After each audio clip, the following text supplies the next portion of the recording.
ازيكم عاملين ايه؟ يا رب تكونوا بألف خير. اهلا بيكم في قناة قلم وسبورة. انا عارفة ان انا اخرت عليكم الدرس ده جدا، بس والله غصب عني. المواسم داخلة في بعضها ومفيش وقت، وكان معايا دروس اونلاين كتير جدا، فكنت عايزة اخلص ومعايا تأسيس، فمعايا الدنيا مش احسن حاجة الحمد لله يعني. طيب نكمل الكسور. احنا خدنا المرة اللي فاتت الكسور ساعة ما قلت لكم ده اكبر ولا ده اكبر. لما يكون نفس البسط هنبص مثلا انهي اللي اكبر، هنبص للمقام، والصغير نقول له معلش انت الكبير. النهارده هبدأ درسي بالعكس. يعني لو المقام هو المتشابه، يعني ايه؟ يعني هنا مثلا 6 وهنا 6 وهنا 4 وهنا 5، هنعمل نفس الكلام؟ لا، طول ما المقام متشابه ببص فوق على العمارة الكبيرة. انت لما بتبص فوق مش بتبص على العمارة الكبيرة، يبقى هو الرقم هو ده الكبير. تاني، لما البسط فوق يبقى متشابه، يبقى انت بتقفي فين؟ انت بتقفي فوق وبتبصي تحت. بتبصي تحت على ايه؟ على الصغير، تقول له معلش انت الكبير. فعلا يبقى هو ده الكبير. طيب لما المقام يبقى متشابه، انت بتبقى فوق. طالما متشابه يبقى انت بتبقى تحت وبصه فوق، بتبصي على ايه؟ على العماره الطويله، يبقى ده اكبر من ده. بتبصي فوق على العماره الطويله وبيبقى ده اكبر من ده. طيب حاجه كمان، احنا عايزين ايه؟ ننجز عشان انا هخلص النهارده موضوع الكسور كله، البسط والمقام وقلنا تمام. انا اجيب منزل عشان امسح على السبوره. طيب ناخد ايه تاني؟ ناخد جمع الكسور. ناخد جمع الكسور ده سهل جدا. انا عايزه ادي مثال كده سهل جدا. لما مثلا 2/3 زائد 1/3 هيساوي ايه؟ المقام ثابت. تلتين زائد تلت، وانا بحبش احفظ، بحب افهم. تلتين ونجمع عليها تلت، يعني ايه تلتين؟ ادي التلتين ونجمع عليها تلت. التلتين احنا عرفنا اللي فوق هيبقى ملون زائد تلت. تلتين زائد تلت، ايه ده؟ تلتين اهو، وهنجمع عليها تلت، ده مثلا هيبقى مكانه هيبقى 3 أتلات اللي هو واحد صحيح. ده ثابت، المقام ثابت. اوعى تجمعي وتقولي 3 على 6، غلط. 3 على 3. طيب طب لو ناقص، خلينا في نفس البتاع. طب لو ناقص برضو نفس الكلام، سهل جدا. ناقص 2 هناخد منها 1 هيبقى باقي 1 على كام؟ على 3. ادي 2، طب خدنا منها 1 هيبقى ايه؟ 1 على 3. طيب ده الناقص، كده الزائد وكده الناقص وكده الاكبر وكده الاصغر. ماشي. ايه كمان؟ النص، الكسور المكافئة للنص. يعني ايه الكسور المكافئة للنص؟ يعني نصها. يعني مثلا لو انت جبتي 6 بسكوتات وقلتي 6 اهو، 6 بسكوتات وقلتي بصوا 6 بسكوتات اهو، قسموها بينكم بالنص، كل واحد هياخد كام؟ 3. كل واحد هياخد 3. واحنا عارفين في سنة تالتة ان البسط بيبقى اصغر من المقام. بيبقى البسط اصغر من المقام، يعني 3 على 6. الستة نصها 3، ده نص. لما اقول لكم نص، ادي النص. النص ده زي ايه؟ زي مثلا 10. 10 نصها كام؟ نصها 5. زي الستة نصها كام؟ نصها 3. كل ده نص. 12 نصها كام؟ 6. المقام نصه البسط. المقام نصه البسط. يعني لما يجيب لي خط اعداد ويقول لي طلعي النص، بطلع النص بالظبط. 3 على 6، 2 على 4، 4 على 8، 5 على 10. وغالبا بيكون، مش غالبا، هو اصلا بيكون، يعني لو كده خط الاعداد هو بيكون في النص هنا كده. دي الكسور المكافئة للنص. انا بحاول ابسطها لكم جدا، الدنيا بسيطة.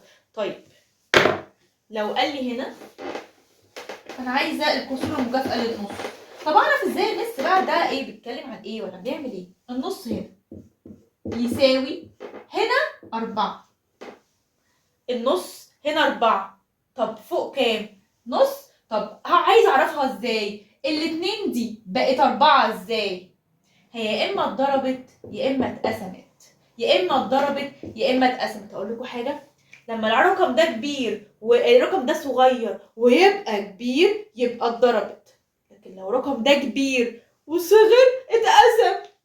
تاني، 2 بقت 4 يبقى دي كده اتضربت في 2. طيب طالما هنضرب المقام في 2 هضرب البسط برضو في 2، كسر متكافئ. اللي هعمله تحت هعمله فوق، معلش بقى. 2 في 2 ب4 و2 في 1 ب2، يبقى 1 على 2 بتساوي 2 على 4. تاني، 1 على 2 بتساوي 1 على 2 بتساوي مثلا هنا 20. الاتنين بقت 20. اصلا كده كده احنا هنعملها بطريقتين. نص ال20 كام؟ 10. طيب انا مش عارف هو بيتكلم عليه. الاتنين بقت 20. ايه ده؟ الاتنين بقت 20 ازاي؟ طب تعالي كده، هي ضربت في كام؟ 2 في كام عشان تبقى 20؟ 2 في 10. طبعا احنا عاوزين جدول الضرب. 2 في 10 ب 20.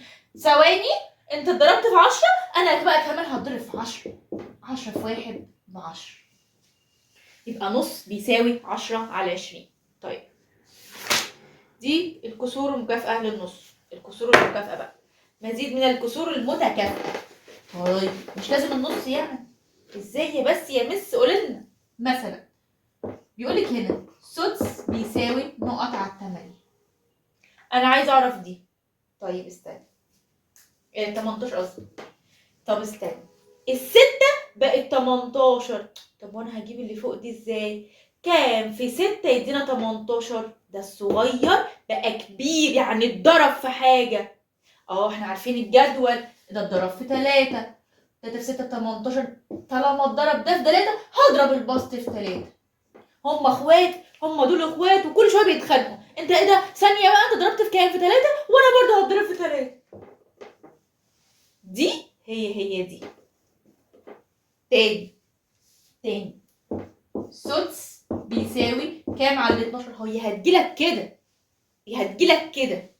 طيب الستة بقت 12، يعني الصغير بقى كبير، يبقى اتضرب. شكله كده اتضرب. اتضرب في كام؟ 1 في 6 ب 6، 2 في 6 ب 12. يبقى اتضرب في 2. انا عرفت ان ضربت في 2. ايه البسط بقى رخم. ايه بتقول ايه؟ انت يا مجاب اتضربت في كام؟ ضربت في 2. طب وانا برضه ضربت في 2 زيك، اشمعنى انت يعني؟ اهو 1 في 2 ب 2. تاني الامثله بقى كلها، هي كل دي الامثله كده، بس تاني بقى نعمل امثله كتير بقى. ممكن يعني يا اما يجي لك كده يا اما يجي لك ازاي، يا اما يجي لك مثلا نص يساوي اضرب ده في 4 واضرب ده في 4. ايه ده بجد؟ يعني يا اما يديك انت اضرب في 4، 4 في 1 ب4، 2 في 4 ب8، يا اما ما يقولكش انا ضربت في كام. هنا 2 بقت 8. ثانية، 2 الصغير بقى كبير يبقى اتضرب. ده اتضرب. 2 في 1 ب2، 2 في 2 ب4، 2 في 3 ب6. لا، 2 في 4 2 في 4 فعلا ب8، يبقى المقام اتضرب في 4 والبسط اتضرب في 4. 4 في 1 ب4. يبقى يا اما يقول لك اضرب البسط في كذا والمقام بكذا، يا اما هيسيبها لك كده وانت مع نفسك يا معلم. سهله جدا. طب مثلا انت قلتي حاجه على يا اما برضه هيجيب لك مثلا ادي هنا 16 وهنا 40. بيقول لك هنا على الكام؟ على ال8 وهنا على ال8 يساوي 16 على 8. يعني ايه 16 على 8؟ يعني كام في 8 يدينا 16. طالما هنقولها بالعكس، كام في 8 يدينا 16. 16 على 8 2، ما هي معروفه 2 في 8 ب 16. طب 40 على 8 كام؟ في رقم هضربه في 8 يدينا 40. 5 في 8 ب 40. يا اما ما يقولكش ويجي لك كده ال40 بقت 5 ثانيه، ال40 بقت 5 ثانيه، دي اتوزعت. وانا قلت لكم طالما كلمه توزيع، الكبير بقى صغير، يعني كانك انت جايبه كيس حلويات 40 حلويات. ايه ده بقوا 5. هما قالوا كده ليه؟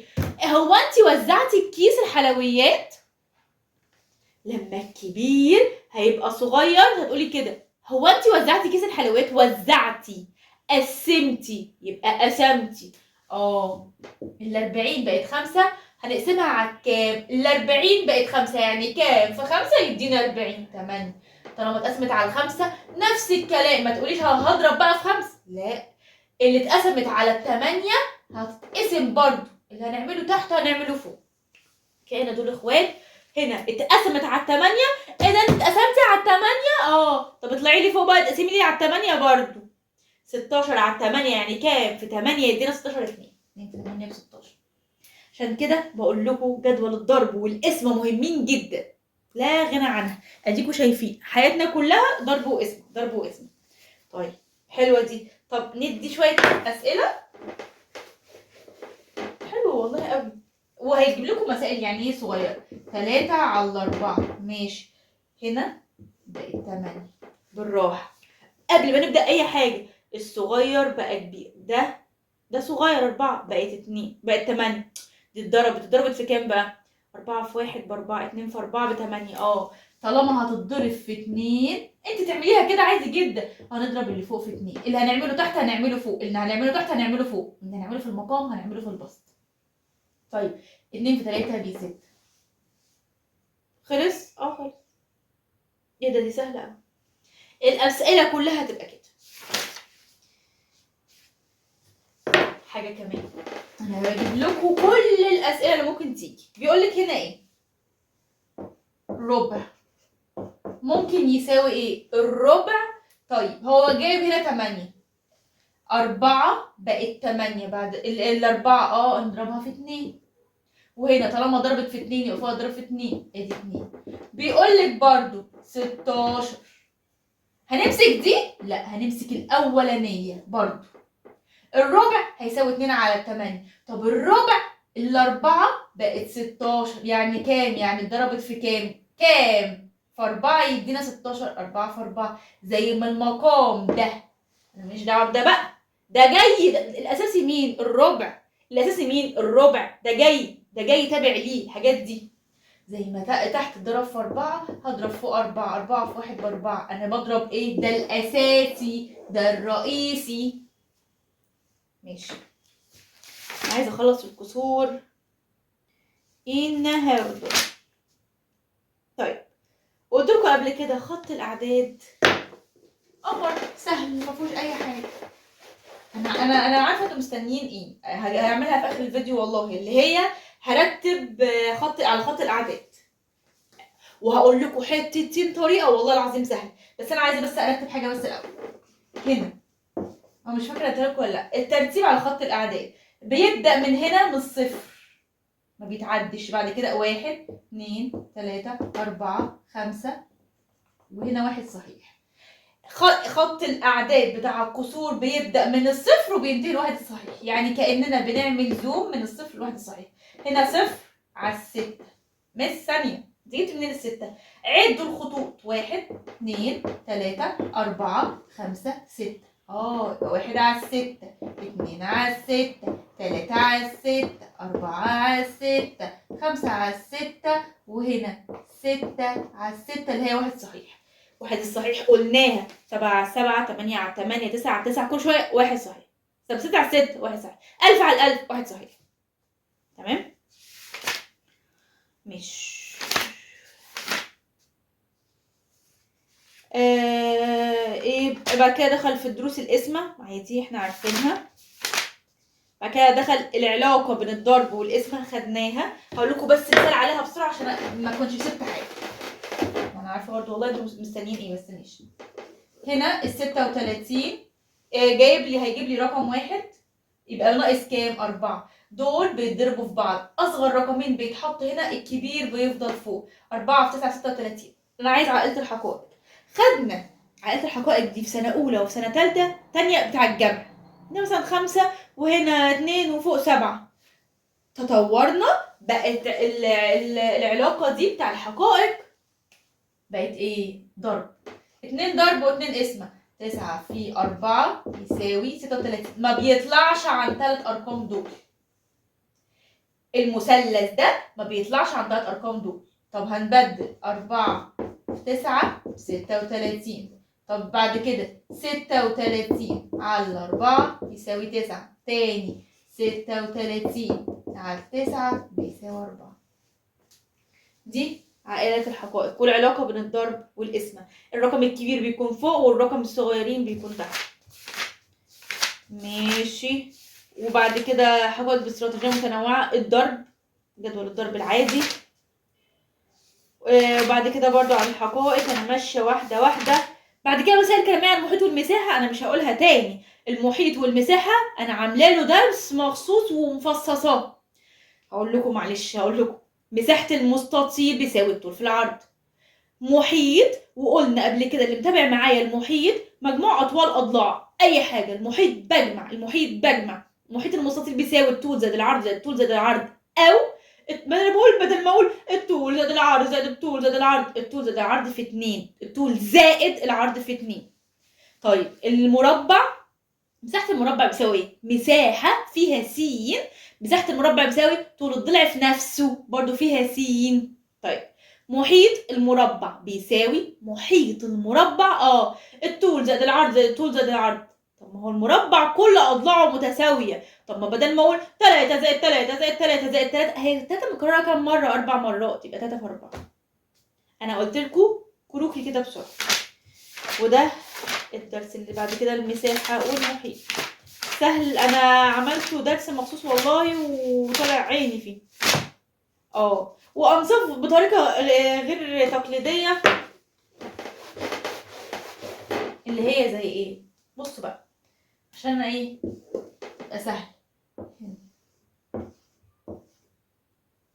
هما بيقولوا ايه ده؟ هو ازاي ده نص؟ كانكم انتوا اهو واحد مثلا لزينة بنتي وواحد لحمزه. زينة هقول لها بصي خدي الملون ده كله اهو كده، وحمزه هياخد مقابلها اللي مش ملون. انتي خدي الدايره اللي مش ملونه وحمزه هياخد الدايره الملونه. كده نص، قسمناها نص. كل واحد ياخد حاجه مختلفه عن التاني. انت الملون وانت مش ملون، وانت مش ملون طب وانت ملون. ده نص، ده نص، ده مقسوم لنص. حاجه مقابل حاجه مش ملونه. انت تاخد حاجه. مش احنا بنعمل كده لما مثلا اكياس جايبين حاجات كتير نقول طب انت خد ده وانت خد ده، انت واحد وانت واحد وانت واحد وانت واحد، وانت ايه ده انت خدت اللون الاحمر انت تاخد اللون البينك، انت بقى خدت اللون البينك المره دي انت تاخد اللون الاحمر. مش بنعمل كده، دي انصاف برضه ما فيهاش اي حاجه. بيقول لي هنا انا عايز مساحه المستطيل، انا عايز نصه. هنجيب الطول في العرض ونقسمه على 2. لو نصه الطول في العرض وتقسم على 2 عشان انا عايز نصه، انا مش عايزه كله. الدرس المنتظر، ترتيب الكسور باستخدام خط الاعداد. ترتيب الكسور باستخدام خط الاعداد. الدرس ده مفيش اسهل منه. ما تقوليش كده، ده رخم جدا. طب هقول لكم حاجه بقى بتاع ترتيب الكسور باستخدام خط الاعداد. خط الاعداد هو فيه ايه؟ الثابت فيه صفر، وفي نص ثابت، وفي ايه اللي هي الوحده الصحيحه. لما يقول لي رتب لي الكسور ده باستخدام خط الاعداد والمقام مش ثابت، المقام الارقام بتاعته مختلفه، هقول لكم حاجه قمر. هجيب لكم امثله. مثلا 3 على 6 و 0 على 8 دول 4 ارقام بس، ورابع و 7 على 8. انا مش هينفع اعمل الترتيب بالهبل ده طالما المقام مش ثابت. هعمل ازاي واعرف ازاي؟ مش هينفع. طب اعمل ايه؟ بص هدور على 3 حاجات الاول، والله ثابته وسهله. هدور على 3 حاجات. اول حاجه البسط يبقى صفر، هتبقى هنا ثابته. البسط لو صفر، صفر على اي حاجه تبقى هنا. تاني حاجه ادور على حاجه فيها نص. انا لسه قايله لكم دلوقتي 5 على 10، اي حاجه فيها نص هيتحط هنا. اخر حاجه لو المقام زي البسط هيتحط هنا اي رقمين. وهقول لكم، هشرح لكم كل حاجه واقول لكم كل الامثله. رابع حاجه ودي بقى التوب، انا هقسمهم لكام؟ ما انا مش عارفه اقسمهم لكام. انا هقسمهم ل8. اشمعنى؟ عشان ده اكبر مقام عندي. ثواني كده خليكم معايا، خدوني على قد عقلي. ادي 1 2 3 وطبعا ده 4 عشان النص، 5 6 7 وهنا 8 عشان يبقى 8 على 8. هنا 8 على 8 اللي هي واحد صحيح. طيب هندور على الاول قلنا 3 حاجات ثابتين، هندور على البسط صفر، هندور على مقام زي هو البسط، هندور على النص. هنا في صفر على 8 زي الفل قشطه، يبقى نحطها نحط هنا، نرتب نشطب عليها عشان خلاص بقى نخلص منها. 3 على 6 مش قلت لكم في نص هيتحط هنا، ده 3 على 6 هو نص. هي العناصر دي كلها مكافأة، انا عايزه احطها هنا هحطها لك وهقول لك بتجيب ازاي. 3 اهي خلصنا من تاني واحده. تالت حاجه هو ك8 مش احنا خدنا قبل كده الترتيب، هيبقى 1 على 8 2 على 8 3 على 8 4 على 8 5 على 8 6 على 8 7 على 8 8 على 8 واحنا كده عملناها ل8 اهي 7 على 8 هتبقى ايه هنا 7 على 8. 3 ارقام اهو جبناها سهله. اول حاجه 0 على 8، اي حاجه البسط بتاعها صفر هيتحط هنا. اي حاجه يدينا نص، ما هو مش لازم نص، مش لازم الرقم ده، ما انا قلت لكم النص 3 على 6. يعني مثلا ماما جابت لي 6 شيبسيات، كيس شيبسي، تقول لك ماشي انت 3 وانا 3، مش ده النص، قسمتها النص هيتحط هنا. تالت حاجه بندور عليها المقام زي البسط، مثلا 8 على 8 اي حاجه. طب لو جات لي فاضيه وقال لك اتفضل يا برنس قسم، هقسمها ل8 اهو. اشمعنى 8؟ عشان ده المقام الكبير.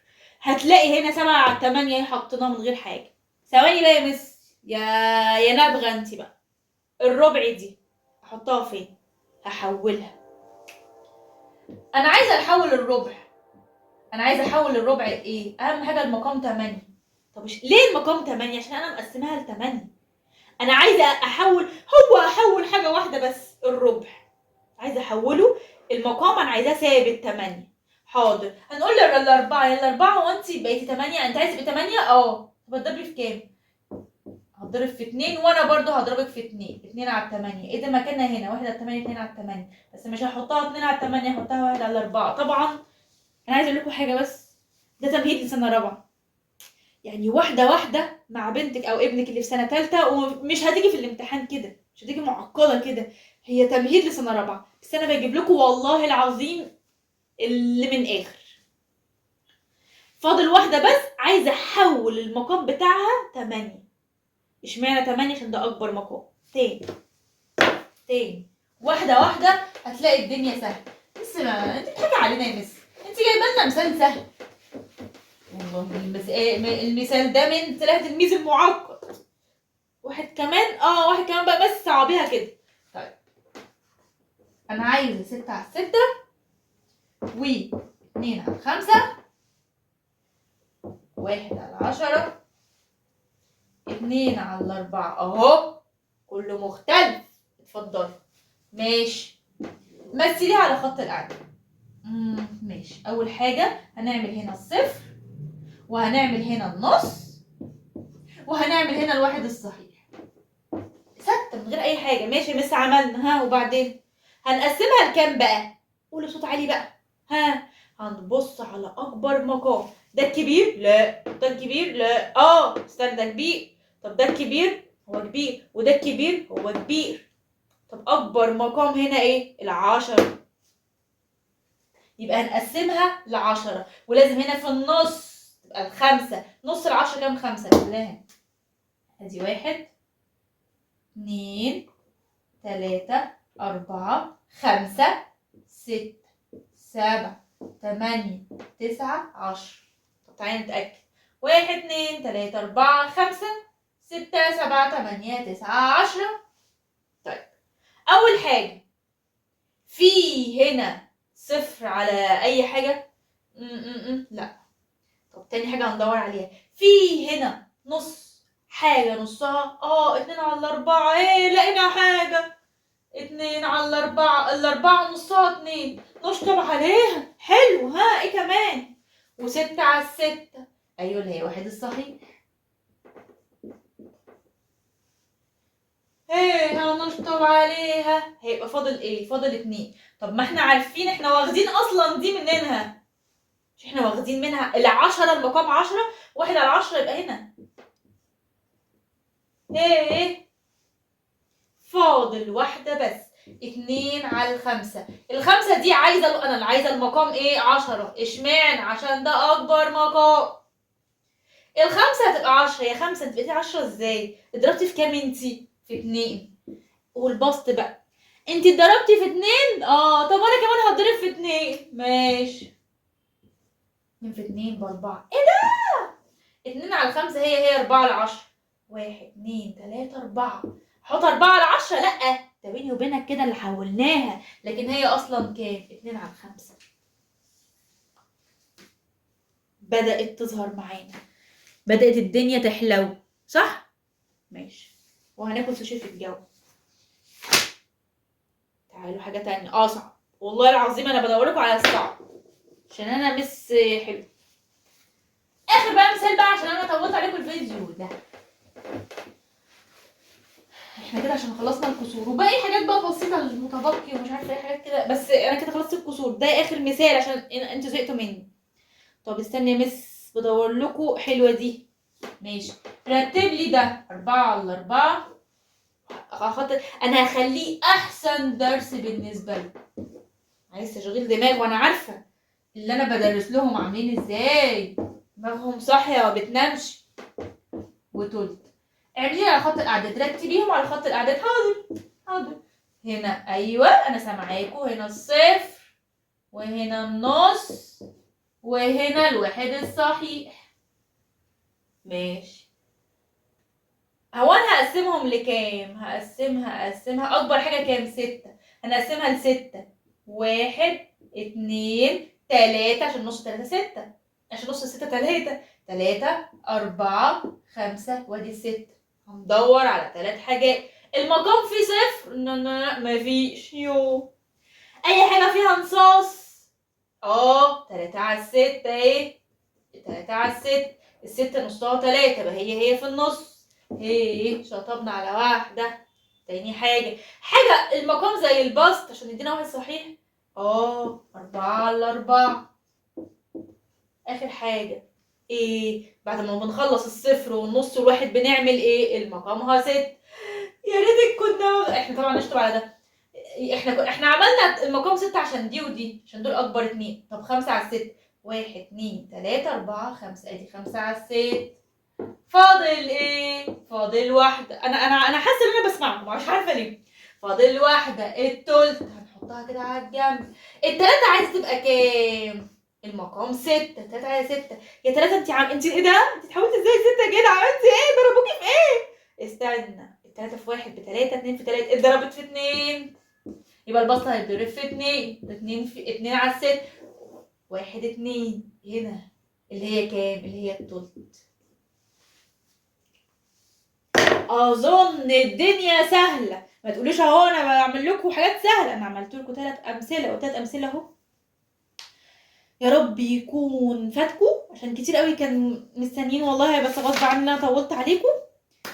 متنسوش تعملوا لايك وسبسكرايب للقناه، ويلا باي.